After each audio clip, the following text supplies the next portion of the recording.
Bonjour et bienvenue dans Carnet de guerre, ce carnet de guerre consacré aux précommandes de la très attendue saison 3 pour Briscard. Les précommandes ont été lancées le 23 avril et elles auront lieu jusqu'au 31 mai. Si vous regardez cette vidéo en fonction de la date, ces informations ont peut-être changé, enfin vous trouverez peut-être d'autres informations sur le site, etc. Je vous invite à aller faire un tour sur le site de TGCM pour voir où ça en est.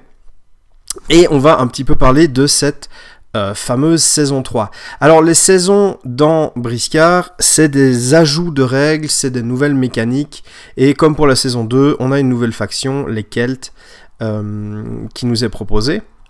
On va un petit peu décortiquer ce que l'on sait déjà. Je vais éviter de faire des spéculations parce que la communauté le fait très bien toute seule et ça permettra peut-être de clarifier certaines choses. Alors il est aussi fort probable que j'en sache un tout petit peu plus parce que j'ai été poser des questions à Gwen. Notamment pour certaines clarifications de règles des figurines, et du coup j'ai grappillé quelques informations qui m'a été demandé de garder secrète, évidemment, pour parce que TGCM a décidé de... Voilà, ça va peut-être se distiller au fur et à mesure de la précommande, mais donc ne vous inquiétez pas, tout est sous contrôle, tout va bien se passer. Alors, qu'est-ce qu'on nous propose à la saison 3 ? Eh bien, déjà, on nous propose le livre saison 3. Comme à son habitude, c'est une couverture cartonnée, 80 pages en couleur. Enfin, si vous connaissez un petit peu TGCM, vous savez que souvent, c'est de la grosse qualité. Au niveau du contenu, eh ben, on ne sait que ce qu'on veut bien nous dire sur la page... ou sur la newsletter qu'on a reçue. Donc, la présentation de cette nouvelle faction que sont les Selk, ou les Celtes, ou les Kelks, les Selk, je ne sais pas, les Selk, ouais. Ainsi que leur magie, le druidisme, également des menaces nouvelles comme les aberrations. Il y a un tout nouveau mode de jeu, et où on combattra des monstres imposants, enfin très imposants même, vu qu'ils sont sur socle de 120 mm, en mode dungeon crawler. Il y a également un mode solo, ou alors, comme il est écrit, vivre des parties épiques à plusieurs. Donc est-ce qu'on aurait une aberration sur la table ou deux, et deux bandes qui se battront, bref, tout ça pour dire qu'il va y avoir de la nouveauté, il va y avoir un renouveau des styles de jeu, et ça va, je pense, être de la grande qualité.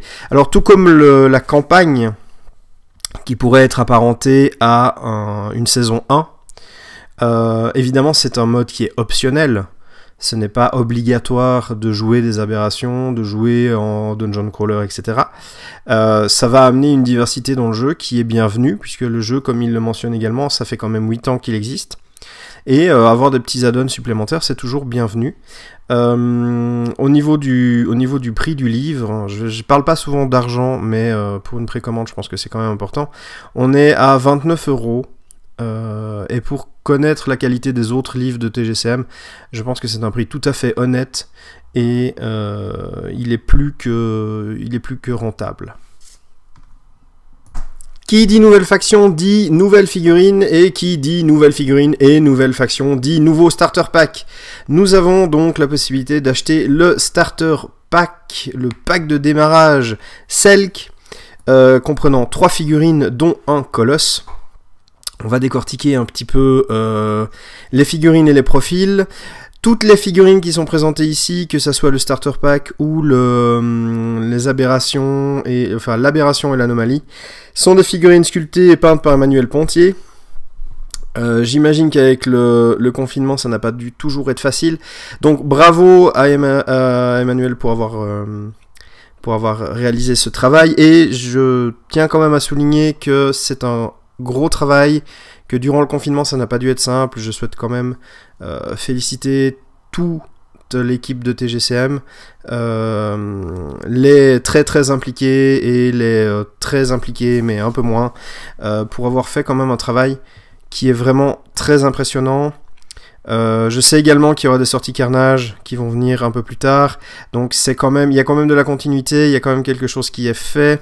Le travail ne s'arrête pas, et je pense que ça ne doit pas tous les jours être simple de gérer ça, donc bravo à vous en tout cas pour avoir lancé ce Kickstarter, et merci de continuer à faire un jeu que l'on aime et que l'on a envie d'aimer. Donc, on va passer au premier de ces lascars, le guerrier Scott. Alors, un guerrier Scott plutôt vénère au niveau de la figurine. On sent bien que ça a pas l'air d'être le mec qui a un QI qui dépasse sa surcharge pondérale. Mais c'est une figurine qui a du dynamisme, il y a de la pêche. Une fois de plus, comme pour la plupart des figurines avec une lance, attention, quand vous montez la figurine, il n'est pas impossible que vous ayez une lance qui est cassée ou alors une lance qui soit tordue. Ça arrive malheureusement quand on a ce genre d'arme ou ce genre de tige un peu volante comme ça. Petite astuce, vous le remplacez par un trombone. La hampe de la lance, vous remplacez par un trombone. Et puis, ou un fil de fer assez rigide, comme ça vous évitez d'avoir des problèmes aussi en déplacement. Une fois que vous avez collé et peint votre figurine, si ça casse, c'est toujours embêtant. Une figurine donc extrêmement dynamique qui montre qu'elle en veut. Elle a un peu les crocs, malgré que ce soit un herbivore. Moi j'aime bien, je la trouve rigolote. Toujours un peu ce côté cartoon, mais un peu moins marqué que pour les dernières sorties. Donc ça fait quand même... Moi j'aime bien. C'est un style de figurine que j'apprécie à regarder. Et la peinture lui rend bien ce côté un peu sauvage avec des tatouages, etc. Non, vraiment une ambiance générale au niveau de la faction que j'apprécie. Au niveau du profil, on a limitation 1, 80 pièces d'or, 5 de consti, 4 de dex, 5 de force, mental, une petite étoile, 4 de mouvement, 8 PA, 28 points de vie. Alors, je vais jamais... Mon gaélique n'étant pas très bien rodé, je vais sans doute me planter. Donc, c'est slag, bref, voilà, la lance, hein, voilà. Allonge, 5 dégâts, perce armure 1, 2 mains, tranchant. Il a une botte, balayage, 3 dégâts, repousse la victime d'une brasse en ligne droite et la jette au sol, règle de collision. La botte, une deuxième botte, coup de bélier, consti de dégâts. Lors d'une charge, le résultat du premier dé de cette botte est toujours considéré comme une réussite critique. Cette botte se résout comme un coup de boule. Il est têtu, résiste à tous les effets qui devraient le mettre au sol sur un 6+, et comme là, je sais pas comment on prononce le O avec un accent, mais bref, je vais le prononcer comme ça, qui est une règle que l'on ne connaît pas sur la carte, qui vous sera expliquée dans le livre, justement, saison 3. Les Selks ont un certain nombre de règles qui seront expliquées dans le livre de saison. C'est des règles qui s'appliqueront à toutes les figurines de la faction. Donc du coup, ils ne le répètent pas sur la carte. Qu'est-ce qu'on a? On a un profil qui est vraiment pas mal pour 80 pièces d'or. On a une figurine qui fait des dégâts qui sont fixes, qui font perce armure, et ça, c'est quand même un plus. Une figurine qui a de l'allonge. Une figurine qui ne possède pas d'armure, donc 28 PV, ça part quand même relativement vite, mais c'est pas non plus un frêle. On sent que c'est vraiment un guerrier derrière, enfin c'est vraiment un guerrier quoi. La botte de balayage est très intéressante pour repousser, pour profiter d'une hauteur, pour faire des dégâts de collision, pour empêtrer en fait l'adversaire, pour faire du... Comment dire ça? Pour faire du contrôle de zone. Alors, la botte n'est pas liée à l'arme, donc la botte n'a pas allonge. Hein, que ça soit clair. Donc la botte se passera dans la zone de contrôle d'une demi-brasse, tandis que si vous voulez simplement taper avec l'arme, vous avez 2 brasses d'allonge. Et également le coup du bélier, qui est plutôt sympa. Moi j'aime bien cette idée-là, surtout que si vous chargez le premier dé, c'est une réussite critique, donc ça veut dire que vous jetez votre dé, si vous faites 4, ça compte comme un 4, mais vous avez l'effet de la réussite critique, du coup vous pouvez le relancer, etc., mais ça compte comme un 4 et pas un 10. Il a également Après, ça se résout comme un coup de boule, du coup les dégâts, ça va être consti, c'est noté là, mais vous pouvez également forcer l'adversaire, enfin il y aura un test de morale. Il y aura les choses à faire, vous pouvez trouver les informations du coup de boule dans le livre de règles, mais ça va vraiment lui permettre de gérer, et ça marche sur tout le monde, hein. Ça marche sur un colosse, ça marche sur n'importe quelle taille de socle, sauf si on nous annonce que les aberrations sont immunisées.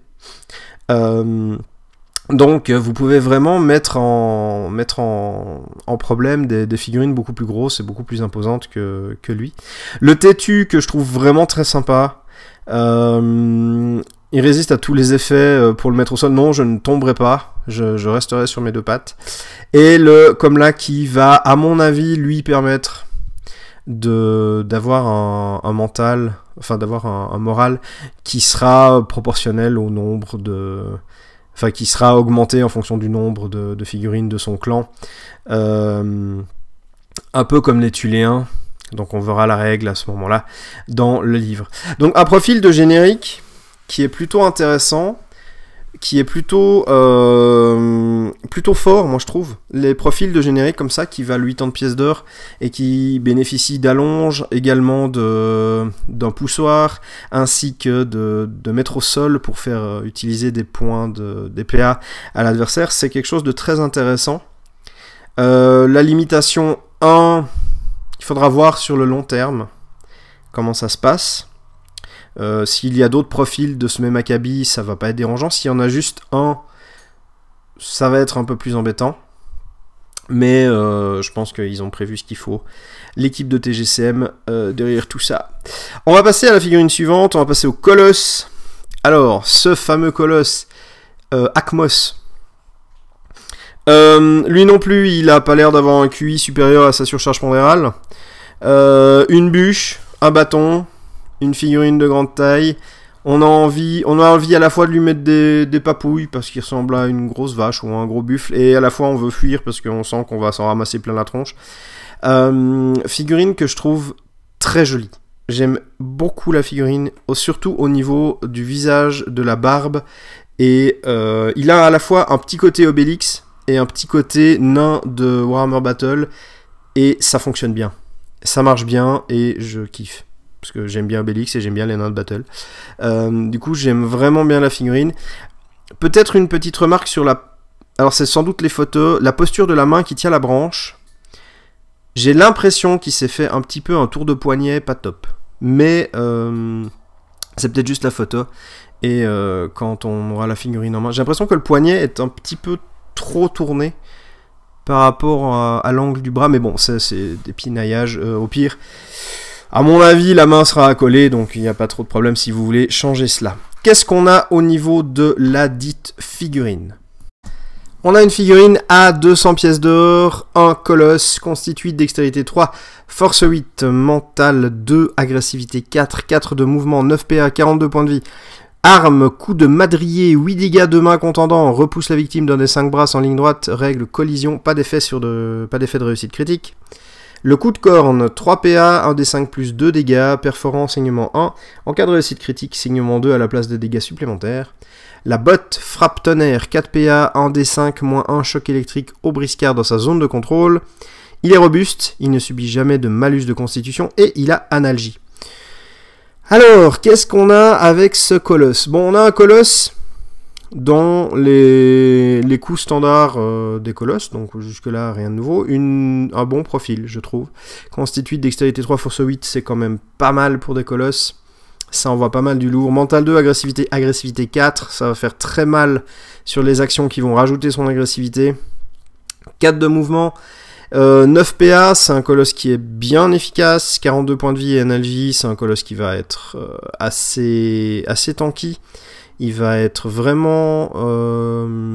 Enfin, c'est un colosse qui est là pour encaisser des coups. Surtout avec son constitut de 8. Sa constitut de 8, ça va être difficile aux petits de venir l'embêter parce que ceux qui ont une force de 4, bah, ça va se jouer au dé. Le coup de madrier, 2 mains, 8 dégâts contendants. Les dégâts sont fixes. Ça, c'est toujours quelque chose qui, moi, me plaît. Ça permet de calculer et pas d'essayer d'avoir un D5 plus 1, ou des fois ça fait 2, des fois ça fait 6, mais bon. Voilà. Ça repousse la victime d'un D5 brasse, en ligne droite, avec la collision, avec tout ce que vous pouvez avoir dessus. C'est pratique, mais pas tant. Et puis, pas d'effet de réussite critique supplémentaire. Donc, il se contentera de 8 dégâts fixes. Même si vous lui mettez une potion de force, ça fait 8 dégâts. Voilà, donc c'est très stable au niveau de l'attaque. Le problème de cette attaque, c'est que ça repousse la victime d'un des 5 brasses, excepté si vous vous trouvez dans un coin de table ou contre un mur ou un machin. Vous allez devoir refaire un mouvement pour aller lui mettre un deuxième coup, et du coup ça va vous pénaliser au niveau des PA. Évidemment, il y a d'autres attaques. Il y a le coup de poing, il y a le piétinement, il y a plein de choses qu'un colosse est capable de faire pour faire des dégâts. Mais en attendant, ça fait quand même un peu... voilà, c'est quand même un petit peu embêtant. Je pense que j'utiliserai cette attaque en dernier cours, ou alors pour dégager une figurine sur un objectif ou quelque chose dans ce genre-là, pour lui permettre d'avoir le champ libre. Notamment, par exemple, si vous avez pas envie de vous désengager ou pas envie de faire un jet de désengagement, vous tapez, vous virez une figurine sur celles qui sont autour de vous, et s'il en reste plus qu'une, vous pouvez vous désengager sans faire de jet. Donc ça, c'est assez pratique pour le désempêtrer également. Ça marche avec tout le monde, une fois de plus. Ça marche avec les figurines qui sont sur 40 mm, sur socle de 40 mm, mais ça marche également sur les grosses figurines. Donc ça peut être très intéressant aussi pour sortir une autre figurine d'un corps à corps. Par exemple, votre guerrier Scott, il est empêtré avec un colosse adverse ou une figurine imposante ou quoi que ce soit. Vous pouvez amener Akmos pour lui mettre une tarte et dégager cette figurine-là pour permettre à votre guerrier Scott de partir. Et ça vaut la peine. C'est une attaque qu'il va falloir utiliser... pas juste pour faire des dégâts. C'est une attaque qu'il va falloir utiliser en réfléchissant à ce que vous voulez faire un peu plus tard, un peu plus loin, pour que ça soit rentable. Le coup de corne, 3 PA... un D5 plus de dégâts, voilà, c'est le genre de truc où bah voilà, ça fait entre 3 et 7 dégâts. Alors s'il reste, je sais pas, 5 points de vie sur une figurine, c'est pas trop comment ça se passe. Mais voilà, perforant saignement 1, oui, bon bah jusque là, pourquoi pas. Après, la question qu'on peut se poser, c'est pourquoi ça coûte 3 PA et pas 2 pour une attaque normale. Alors que ça fait moins de dégâts, mais bon, ça a saignement 1. Oui, non, je ne sais pas. Au niveau des PA, des attaques, je ne sais pas pourquoi telle ou telle attaque coûtera plus cher. Bon, c'est une attaque qu'il peut faire quand il a ceinturé quelqu'un avec une main, alors que avec le coup de madrier, il ne peut pas parce que c'est une arme à 2 mains. Donc peut-être est-ce pour ça, pour éviter justement le spam de saignement 1. Peut-être qu'il y a quelque chose dans ce goût-là. Ne pas oublier non plus, par exemple, avec le fait qu'il ait le madrier, que si vous voulez lui faire utiliser ses mains, notamment transporter un coffre ou un truc dans le genre, il lui faut quand même des mains de libre. Donc ne pas oublier cette fameuse action qui est malheureusement trop souvent passée sous couvert, qui est rengainer, dégainer, parce que c'est important. Ça vous prend des PA et c'est intéressant parce que justement il y a une gestion des PA à avoir. Donc n'oubliez pas cette action dans les parties la plupart du temps. Enfin, souvent j'ai moi-même aussi oublié un petit peu cette façon de faire. La botte qui est une frappe tonnerre 4 PA, D5-1 de choc électrique au briscard dans sa zone de contrôle. C'est une botte qui est très intéressante. Le choc électrique, c'est vraiment quelque chose de très intéressant. Ça s'enlève tellement lentement que 1 D5-1 choc, même si vous en faites 2 ou 3, ça va pénaliser votre adversaire pendant au minimum autant de tours qu'il a de choc électrique, et ça peut carrément rendre une figurine inutilisable. Mettons que vous fassiez pendant 2 tours la botte, ben si vous faites maximum de choc électrique, ça fait 8, à condition qu'une de figurines en face arrive à enlever un choc électrique durant le tour d'après, blablabla. Enfin, petit calcul, mais vous pouvez vraiment rendre une figurine un petit générique ou quelque chose comme ça.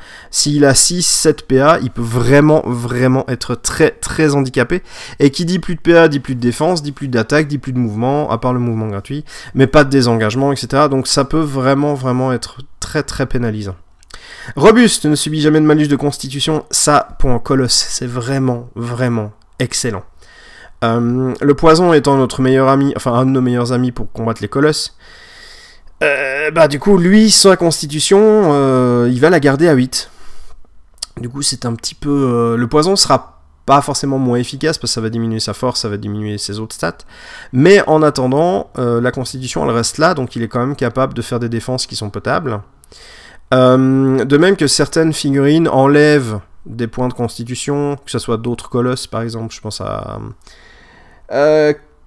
Kotalos, oui je crois, qui enlève des constitutions quand il fait une de ses attaques.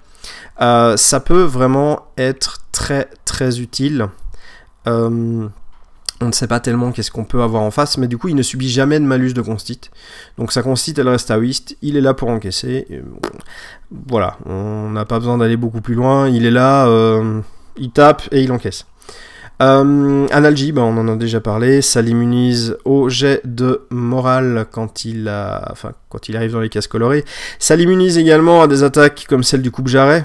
Ne pas oublier ce petit mercenaire ça fait longtemps que je l'ai pas vu sur une table de jeu. Mais en tout cas, la menace de son attaque est quand même bien présente. Et ça peut jouer justement en sa faveur. Il y a certaines choses que Analgie empêche de faire, notamment, Dernier Espoir, quelque chose dans ce goût-là. Voilà, donc il y a des avantages, il y a des désavantages. Il faut composer avec, parce qu'on n'a pas vraiment le choix. Mais donc un colosse qui est, à mon avis, intéressant. Ça reste un colosse, donc ça reste une figurine qui va vous amputer d'un certain nombre de points dans votre liste. C'est une figurine que votre adversaire va voir sur la table de jeu, et du coup il va se dire « Ah, je vais essayer de le maraver tour 1, comme ça il perd 200 points. » Enfin, bref, on connaît maintenant, depuis le temps, les colosses. Comment ça se passe et comment les jouer, comment les contrer également. Donc n'hésitez pas à le jouer et essayer de prévoir quand même une riposte c'est le metagame et le contre-metagame en fait. C'est-à-dire que votre adversaire va se dire tiens, il a joué le starter pack, pour l'instant il n'y a pas beaucoup de références, il y a un colosse, je vais jouer de manière à pouvoir gérer le colosse. Et vous de votre côté, vous devez vous dire j'ai un colosse, je vais devoir jouer de manière à contrer ces contre-colosses. Voilà, ça paraît un peu con dit comme ça, mais c'est comme ça qu'on arrive justement à essayer d'optimiser l'utilisation d'une figurine sur la table de jeu. J'ai pas parlé des équipements qu'il pourrait avoir. Je pense que dans le livre saison 3, il y aura des équipements qui seront spécifiques à cette faction. Du coup, il n'y a pas énormément de choses qu'on pourrait lui rajouter. Ça rajouterait aussi au guerrier Scott des points. Du coup, je pense que je vais m'abstenir de parler d'équipements supplémentaires, histoire de vous permettre... histoire de ne pas spéculer sur ce qu'il pourrait y avoir, et éventuellement de ne pas se retrouver... Ah tiens, il y a un règle spéciale qui dit que... je sais pas, qui dit qu'ils peuvent pas porter... des armes en métal, ou je sais pas trop quoi. Enfin, bref. Donc, du coup, pas d'équipement supplémentaire pour lui, je crois qu'il a tout ce qu'il lui faut. Et on va passer à la troisième figurine, qui est Amael. Alors, Amael, c'est le cerf, c'est le chef. On sent toute la puissance d'un Bram du cerf. J'aime énormément la figurine. Je trouve qu'elle est extrêmement charismatique. Elle n'est pas extrêmement dynamique, mais elle en impose. Le bonhomme, il a une épée, un bouclier, il a un torque, il a une cuirasse. Il a également, comment ça s'appelle l'écharpe là? J'ai oublié le nom. Enfin bref, il est là. Il est là, et je trouve qu'il est bien là. Moi j'aime énormément cette figurine, cette pose un peu statique comme ça. J'aime beaucoup tout l'environnement du starter pack, je trouve qu'il est vraiment très intéressant. Visuellement parlant, on peut lui faire des tatouages, on peut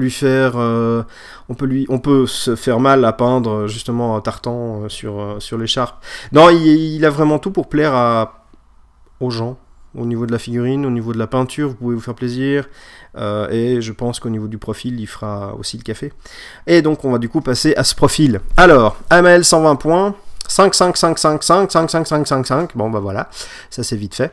9 PA, 30 points de vie. Il a une cote de maille moins 6, moins 2. La cote de maille qui a quand même 8 points de vie. Ça devient des grosses armures. Hein. Au fur et à mesure que le jeu avance, les armures prennent quand même du galon. Elles gagnent des points de vie. Les Birgus ne sont plus les seuls à avoir des... les Birgus et les tortues, pardon, ne sont plus les seuls à avoir des armures infinies. Alors, son arme, Lan Daig. Voilà. Allonge 6 dégâts, perce armure 2, une main tranchant. Si la cible est touchée, elle subit gelure lors de sa prochaine activation. Il a une botte, le Bram, 4 PA. Chaque briscard en jeu effectue un test. Tous les alliés bénéficient d'une relance gratuite jusqu'à leur prochaine activation, sauf en cas d'échec critique. Et les ennemis doivent se diriger vers Amael lors de leur prochain mouvement en cas d'échec critique. Alors bon, bah au moins, il n'y a pas énormément de trucs à dire sur cette figurine, en tout cas sur le profil. Il a un profil un peu... Comment on va dire ça? Je vais pas dire qu'il a un profil un peu faible.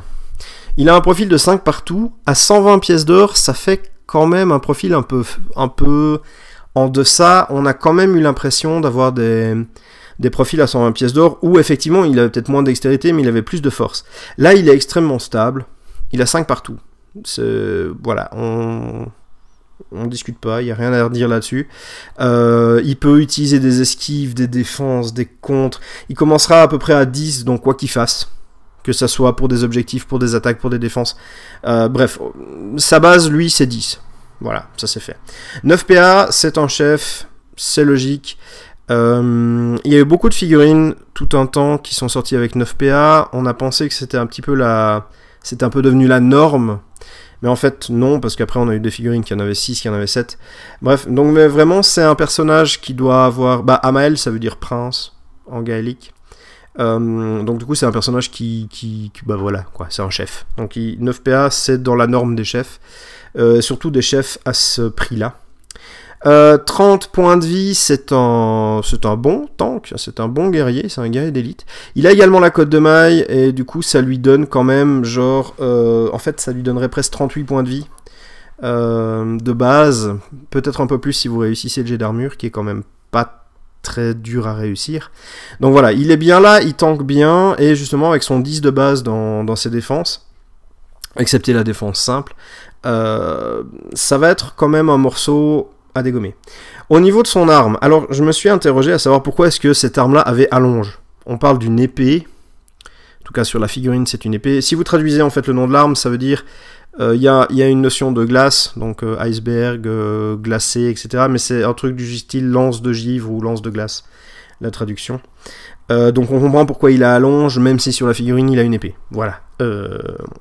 À voir comment ça se passe. 6 dégâts, perce armure 2, ça va être tellement fort. Une main, tranchant.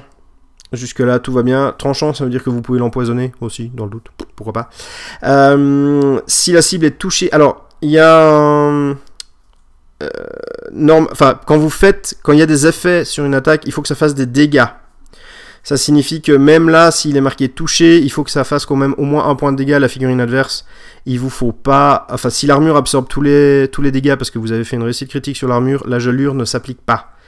Pour moi, ça aurait dû être écrit si la figurine est blessée, elle subit gelure lors de sa prochaine activation, ça aurait été plus clair, mais bref.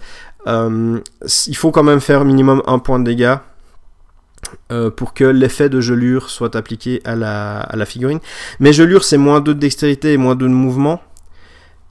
Et ben s'ils s'amusent à mettre des petites patates à droite à gauche, les figurines en face, en plus s'ils ont du choc électrique parce qu'il y a le colosse qui est pas loin, ah ben ça va commencer à piquer. Hein. Ça va pas, ils vont pas bouger vite, ils vont pas aller loin, ça va être vraiment, voilà, vraiment embêtant. Et puis son brame, 4 PA, vous avez la possibilité de donner à tous vos briscards, tous les alliés, c'est même pas à tous ceux de la faction, c'est à tous les alliés, une relance gratuite. Et ça c'est vraiment très très fort. Et si les ennemis font un échec, ils sont obligés de se diriger vers lui. Un échec critique, j'entends. Ils sont obligés de se diriger vers lui, ce qui va faire du contrôle de table plutôt violent, puisque il va empêcher d'aller sur un objectif. Le mouvement gratuit, il va être utilisé justement pour bouger dans sa direction. Donc, si l'adversaire se trouvait à côté d'un objectif qu'il veut réaliser, il va devoir faire le mouvement gratuit dans votre direction et puis revenir à l'objectif après. Donc, ça va faire des PA. Alors, oui, c'est une chance sur 10 parce qu'il y a l'échec critique, mais en attendant, ça reste quand même une possibilité. Et vous avez 9 chances sur 10 quand même que vos alliés aient une relance. Donc, pour 4 PA, en fonction du nombre de figurines qu'il y a sur le terrain, ça va être extrêmement violent. Ça va être vraiment très très fort et rien ne vous empêche, par exemple avec Amael, enfin avec lui, donc vous faites le brame, vous voyez quelle figurine adverse rate son test, alors ça sera sans doute pas beaucoup, mais il y en a peut-être une, voire deux en fonction de la malchance de votre adversaire, et ensuite d'aller vous planquer derrière votre colosse, parce que ça veut dire que la figurine adverse, elle va devoir venir au contact du colosse si Amael est lui-même au contact du colosse. Ça peut donner des stratégies qui sont un peu retorses et un peu vicieuses, mais je pense que ça peut donner vraiment des stratégies intéressantes. Je regrette le fait qu'il n'y ait pas de bouclier sur sa carte, mais qu'il ait un bouclier sur la figurine. Je suis pas un grand fan de l'équipement porté sur une figurine, mais qui n'est pas sur la carte. On pense notamment à une des armures Kintor, un des miliciens, je crois, qui n'a pas d'armure, mais qui en possède une, qui a une plaide complète. Mais bon, je pense que ça devrait pouvoir se régler avec des achats de matériel supplémentaires. On a fait un petit peu le tour du starter pack, et je trouve qu'il y a une belle synergie dans ce starter pack. Je vais pas parler de Carve, qui était la figurine d'Octogone, parce que c'est une figurine édition limitée qui ne sera pas rééditée selon les dires de TGCM, parce que bon, bah, une édition limitée, c'est une édition limitée. Arrêtez de zapper limité quand vous avez... voilà. Donc du coup, il y a une belle synergie. On sent quand même que c'est des guerriers. Il manque peut-être des armes de lancer. Alors moi, je verrais assez bien la possibilité d'utiliser le... Comment il s'appelle ? Le râtelier de Javelot avec cette faction. Ça permettrait d'avoir quelques petits projectiles, parce que là, on n'a pas grand-chose. J'imagine que prochainement, on aura le droit à... Je sais pas, une chèvre avec un arc, ou ce genre de choses-là. Donc ça viendra, hein. Tout comme les Ictiens au début, il n'y avait pas énormément de choses, puis petit à petit on en a eu plein, et c'est vraiment excellent. Donc je n'ai pas de doute là-dessus. Mais des synergies qui sont intéressantes entre... c'est pas flagrant au niveau des caracs et des stats, mais si on prend l'ensemble du starter pack, on a des synergies qui sont intéressantes au niveau des zones de contrôle, au niveau du contrôle sur la table, au niveau de forcer l'adversaire à faire des mouvements qu'il n'aurait pas forcément envie, ou à utiliser des PA pour faire des actions qui vont le pénaliser. Donc j'aime vraiment bien cette idée-là, j'espère que toute la faction a été pensée synergie. En tout cas c'est un starter pack qui me plaît bien, et même s'il n'y a pas beaucoup de références, à 400 pièces d'or, parce que du coup le starter pack il fait 400 pièces, je pense que c'est pas forcément évident à gérer les 3 lascars qui sont là. À mon avis, ça va être une faction qui va être... il va falloir l'appréhender de manière peut-être un peu différente de ce qu'on a l'habitude, et tout ça c'est très intéressant. On va passer un petit peu eh bien, à l'anomalie et à l'aberration, qui sont quand même dans les précommandes. Il y aura quelques règles spéciales. On ne sait pas tout, hein, que ça soit clair. Donc on va un petit peu regarder ce qu'on nous propose actuellement au niveau de ce qu'on sait. Et on va commencer par l'anomalie. L'anomalie, alors, c'est une anomalie, hein, on va pas se mentir, c'est des trucs bizarres. Et là, c'est une anomalie de symbiose. D'après ce que l'on peut voir, une anomalie symbiotique même. Figurine d'une espèce de fungus avec des yeux. Bon, jusque-là, je veux dire, dans mon frigo, il y a eu des trucs bien pires, je pense. Donc, ça va. J'aime bien la figurine, je la trouve rigolote. Ça me rappelle un petit peu Confrontation. Et en fait, toute cette histoire d'anomalie me rappelle un petit peu... je vais revenir après, en fait, sur le lien entre Confrontation, enfin, ce que je vois entre Confrontation et ça. Mais figurine que je trouve sympathique, elle a une bonne bouille. Je sais pas si elle est sur un socle de 40 mm, par contre. Ça pourrait être un socle de 30. Ça serait bizarre, parce que le jeu ne prend pas vraiment en compte les socles de... Ah non, c'est marqué socle de 40 sur le site, donc du coup, c'est un socle de 40, je n'ai rien dit. Mais donc, figurine qui est plutôt cubique sur son socle. Je pense qu'on peut bien se marrer à la peindre, on peut faire des trucs de toutes les couleurs, ça peut être vraiment sympa. Figurine qui me plaît. Visuellement, ça me plaît, c'est un peu rigolo, c'est un peu drôle, ça change. Et du coup, qu'est-ce qu'on a pour ça? Alors, attention à prendre avec des pincettes, parce que là, je ne garantis pas la véracité de tout les informations. Donc, à anomalie symbiotique, on a le logo de la symbiose, limitation 3, 36 PA. 36 PO, pardon. On a une anomalie avec concite 3, dextérité 4, force 3, mental 4, 3 de mouvement, 6 PA, 15 points de vie, une arme de tir qui sont les spores toxiques, portée 0 à 3 brasses, 3 dégâts, empoisonne la victime, et des capacités spéciales, empêtrement, si un adversaire tente de se désengager, ajoutez 5 à votre jet d'opposition, ça va être chaud patate.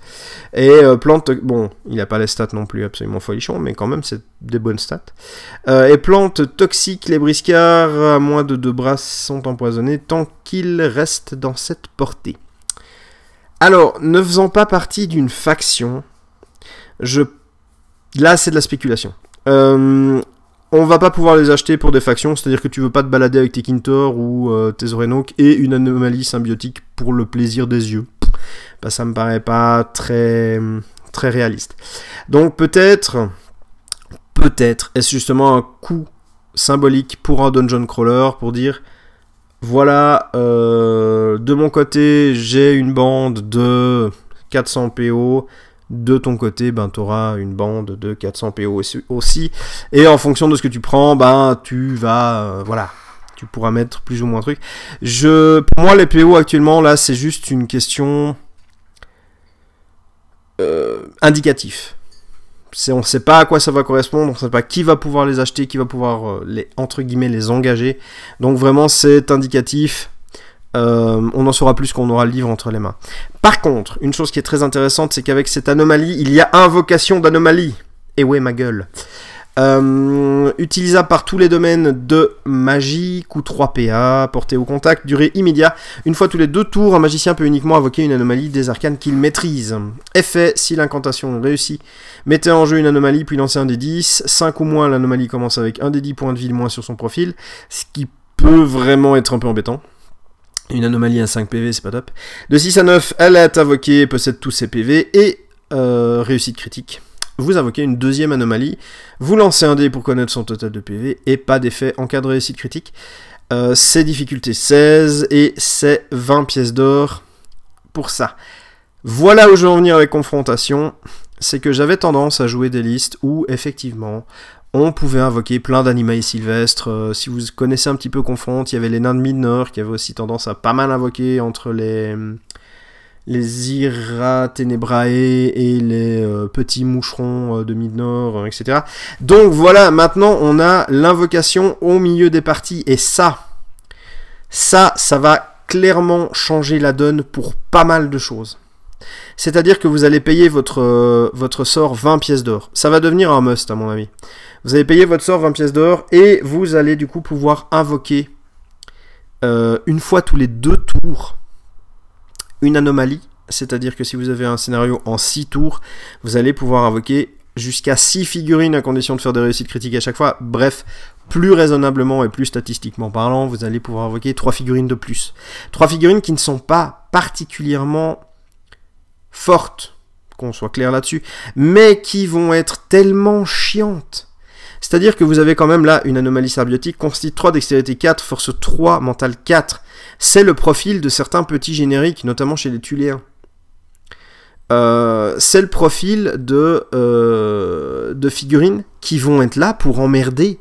La spore toxique qui empoisonne, ça fait 3 dégâts, c'est pas folichon, il y a 6 PA, ça va pas forcément faire tourner la game par cette attaque-là, mais simplement par le fait que vous ayez la possibilité d'avoir des figurines supplémentaires qui sont de votre côté, techniquement. Alors après avoir également si ça peut travailler sur un objectif ou pas, c'est une anomalie, à mon avis, ça serait assez logique que ça ne puisse pas crocheter une serrure ou quelque chose dans ce genre, un peu comme une monture, par exemple. Mais voilà, et certains magiciens sont clairement avantagés puisqu'ils vont pouvoir choisir 2 anomalies, donc la phrase « Un magicien peut uniquement invoquer une anomalie des arcanes qu'il maîtrise », c'est donc les arcanes qui sont écrits sur sa carte. Ça marche pas avec des parchemins, ça marche pas avec des grimoires. C'est-à-dire que si vous prenez Jarod, parce que c'est Jarod, je crois, de mémoire, Jarod il a Symbiose et le petit logo violet là avec le petit rire, le machin qui ricane, c'est... je ne sais plus, non, tant pis, j'ai oublié. Tandis que certaines figurines n'ont qu'un arcane. Donc ça va être assez intéressant. Aussi, au niveau du coup, 20 pièces d'or, si on dit qu'on invoque 3 anomalies, parce que ça coûte 3 PA, prendre un dé supplémentaire, c'est 3 PA. Pour 6 PA, vous invoquez presque à coup sûr une figurine. La difficulté, c'est 16. Les bons magiciens, maintenant, ça commence gentiment à être 6, voire 7 de mental. Donc vous commencez à 12, voire 14. Comment il s'appelle? D'Asiatis. D'Asiatis, il commence à 14. Il a juste pas à faire un échec critique et c'est bon. Il a même pas besoin de prendre 2 dés. Donc, du coup, ça va faire que le metagame, il va changer. Rien qu'avec ce sortilège-là et cette possibilité d'invoquer, ça va changer pas mal de choses. Après, là, on a une invocation symbiotique, donc ça empoisonne, c'est en lien avec la nature, enfin, ça paraît logique. Maintenant, qu'est-ce que ça va être une invocation élémentaire? Est-ce qu'on va avoir le droit à une invocation de feu, une invocation d'eau? Est-ce que le totémisme, qu'est-ce que ça va donner? On va avoir une espèce de totem qui marche, ça pourrait être rigolo. L'anomalie symbiotique, l'anomalie, pardon, de bonne fortune, on ne sait pas ce que ça va donner. Donc il y a plein de spéculations, on peut partir sur des trucs complètement fous. Mais en tout cas, actuellement, moi je sors plus un mage avec symbiose sans cette... Enfin, quand j'aurai la figue, hein, sans cette invocation. C'est très très puissant. Alors, je ne sors plus. Je spécule de ne plus sortir, on va dire ça comme ça. Parce que c'est vraiment quelque chose de très très fort. Ça va être... à mon avis, le metagame, il va vraiment changer avec ça. Et si c'est autorisé comme un sort classique et pas justement dans un type précis, ça va être vraiment quelque chose... À mon avis, on va le voir très souvent sur la table. On sait que le surnombre à Briscard, c'est très important. Autant au niveau de l'activation des figurines que au niveau simplement du placement. Donc à voir comment ça va être boutiqué, mais pour moi c'est clairement un des très très gros changements que je vois arriver si ce sortilège est accessible tout le temps à tout va. Ça va être... J'ai même assez peur en fait qu'on n'ait pas que des listes à la con où tu prends 3 magiciens, tu leur fous 3 fois ce sort là, et chacune fois tous les 2 tours, eux ils invoquent des... Enfin, alors là je pars complètement en spéculation. J'avais dit que je ne le ferais pas au début de la vidéo, je me suis planté. Mais ça peut vraiment donner des choses, ça peut changer tout le metagame. Et ça, je sais pas si c'est une bonne ou une mauvaise chose, je le dirai quand j'aurai testé, hein, si j'aime ou pas. On a également cette fameuse aberration. Alors, aberration, que dire sur une aberration? C'est une aberration symbiotique. C'est une aberration symbiotique. Voilà, la figurine a l'air d'être quand même passablement impressionnante. On sent que l'arbre il a un petit creux. Hein. Voilà, donc c'est pas mal. On a également plusieurs cartes de référence qui nous montrent qu'on a la tête, les bras, les jambes, bref, on a ce genre de trucs. Il y a plusieurs types de têtes, il y a une tête en bois, il y a une tête en pierre, il y a des bras en bois, des bras en pierre, il y a des jambes en pierre, bref, il y a plusieurs cartes, on ne sait pas tellement à quoi ça correspond. On peut voir qu'il y a différents niveaux d'aberration, 1, 2, 3, les profils changent en fonction de tout ça, il y a des gains, il y a des pertes, bref, c'est un peu flou. Ça donne l'eau à la bouche parce que du coup on ne sait pas et c'est intéressant. J'aime beaucoup le tapis en néoprène avec l'aberration dessus, où justement eh bien, on a les 2 têtes, les 3 bras, les 2 jambes, il y a pioche des fosses. Sur le site internet on voit qu'il y a plusieurs cartes d'activation, donc est-ce que ça veut dire que le mode solo ça serait on pioche des cartes et puis du coup il est marqué avance, étape, la figurine la plus proche ou un truc dans ce goût là. Bref, ça peut être très très très intéressant. Ça va apporter de la nouveauté, il va y avoir des changements. Donc, comme je l'ai dit, le sortilège d'invocation qui jusqu'alors n'était pas, il n'y avait pas d'invocation du tout. Rien de rien, donc ça permettait d'avoir une table qui était entre guillemets fermée, on n'allait pas ramener des figurines supplémentaires sur la table de jeu, justement comme ça, et là il va falloir prendre ça en compte, une fois de plus, toujours si c'est accessible en partie normale, et puis l'aberration qui va nous apporter des informations nouvelles au fur et à mesure. Alors on n'en sait pas beaucoup plus, là voilà, je vais m'arrêter au concret qu'on a sous la main, mais j'espère que durant ce mois quand même de précommande, c'est quand même long une précommande pour un mois, c'est presque un Kickstarter, on aura des petites informations petit à petit, ça pourrait être sympa.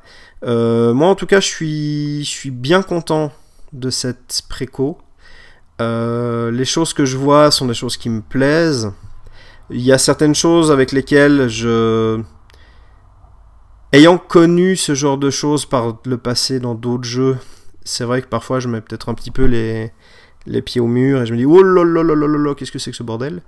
Mais de façon générale, Briscard a à mon sens, bien géré pendant toutes ces années. Je vois pas pourquoi ça changerait subitement. Donc je fais assez confiance à TGCM pour savoir que eux-mêmes savent ce qu'ils font. Voilà pour ces précommandes. Je vous rappelle que si vous voulez les précommander, il vous faut aller sur le site de TGCM, que vous pouvez trouver toutes les informations nécessaires. Et si vous avez des questions, des remarques, des idées, envie de discuter, si j'ai dit quelque chose de faux ou qu'il y a quelque chose à changer, eh bien, n'hésitez pas à laisser un commentaire ici sous la vidéo, ou alors sur le Facebook de Briscard, le forum également de TGCM. Bref, vous connaissez un petit peu les endroits où on peut discuter de tout ça. Et si vous avez des questions, eh bien, n'hésitez pas. Je vous remercie d'avoir regardé cette vidéo et que les dés soient avec vous.